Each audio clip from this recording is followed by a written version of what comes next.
চক্রবর্তীপাড়ায় সংবর্ধনা অনুষ্ঠানে এমপি এমরান আহমদ চৌধুরী সম্প্রীতি ও উন্নয়নের আশ্বাস।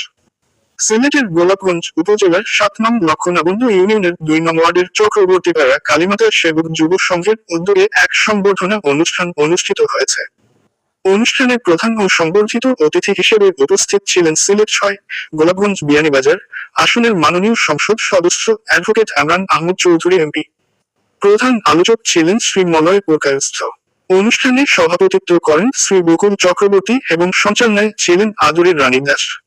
বিশেষ অতিথি হিসেবে উপস্থিত ছিলেন প্রবীণ রাজনীতিবিদ, বাংলাদেশ স্কাউট সিলেট অঞ্চলের সাবেক সভাপতি ও সিলেট জেলা বিএনপি উপদেষ্টা মহিউর সুন্নাহ চৌধুরী নার্জিস, গোলাপগঞ্জ উপজেলা বিএনপির সম্মানিত সভাপতি ও গোলাপগঞ্জ উপজেলা পরিষদের সাবেক ভাইস চেয়ারম্যান নোমান উদ্দিন মুরাদ।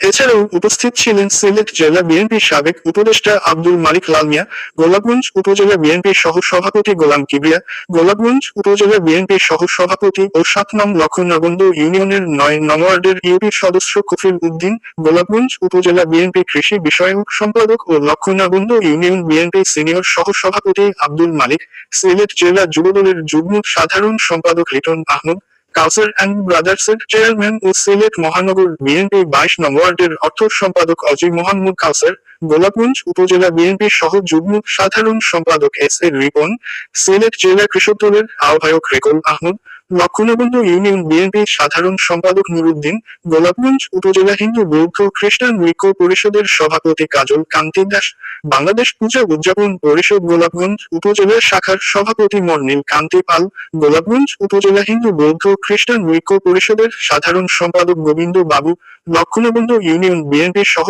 সাংগঠনিক সম্পাদক আব্দুল খালিক পাখি, লক্ষ্মণাবন্ধ ইউনিয়ন বিএনপির সহ সভাপতি জুশেদ আহমদ, বাংলাদেশ পূজা উদযাপন পরিষদ গোলাপগঞ্জ উপজেলা শাখার সহ সভাপতি রজব কান্তি পাল এবং লক্ষ্মণাবন্ধ ইউনিয়ন বিএনপি যুব বিষয়ক সম্পাদক শামীম আহমদ সহ আরো অনেকে। বিশেষ অতিথির বক্তব্যে গোলাপগঞ্জ উপজেলা বিএনপির সভাপতি ও সাবেক ভাইস চেয়ারম্যান নোমান উদ্দিন মুরাদ বলেন, সনাতন সম্প্রদায়ের বিভিন্ন দাবি দাওয়া এমপি মহোদয়ের কাছে তুলে ধরা হয়েছে এবং তিনি সেগুলোর প্রতি ইতিবাচক মনোভাব প্রকাশ করেছেন। তিনি বলেন, মুসলমানদের মসজিদে যেমন উন্নয়নমূলক কাজ হয়, তেমনি সনাতন ধর্মাবলম্বীদের মন্দিরেও উন্নয়ন কার্যক্রম পরিচালিত হবে।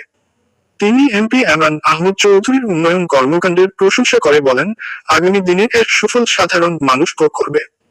প্রধান অতিথির বক্তব্যে সিলেট ৬ আসনের সংসদ সদস্য অ্যাডভোকেট এমরান আহমদ চৌধুরী এমপি বলেন, বিএনপি একটি অসাম্প্রদায়িক জাতীয়তাবাদী দল। হিন্দু, মুসলিম, বৌদ্ধ ও খ্রিস্টান সকল নাগরিকের সমান অধিকার রয়েছে। তিনি বলেন, গোলাপগঞ্জ, বিয়ানীবাজার, সিলেট সহ সারা দেশে সাম্প্রদায়িক সম্প্রীতির ঐতিহ্য বিদ্যমান রয়েছে এবং এই সম্প্রীতি আরো সুদৃঢ় করতে সবাইকে একযোগে কাজ করতে হবে। তিনি আরো বলেন, ধনী গরিব, ধর্ম বর্ণ নির্বিশেষে কোনো বৈষম্য থাকবে না। সকল সম্প্রদায়ের ন্যায্য দাবি ও এলাকার উন্নয়নে তিনি সর্বাত্মক সহযোগিতা করবেন বলে আশ্বাস দেন। রিপোর্ট, বাংলা পালস ২৪, বাংলার স্পন্দন ২৪।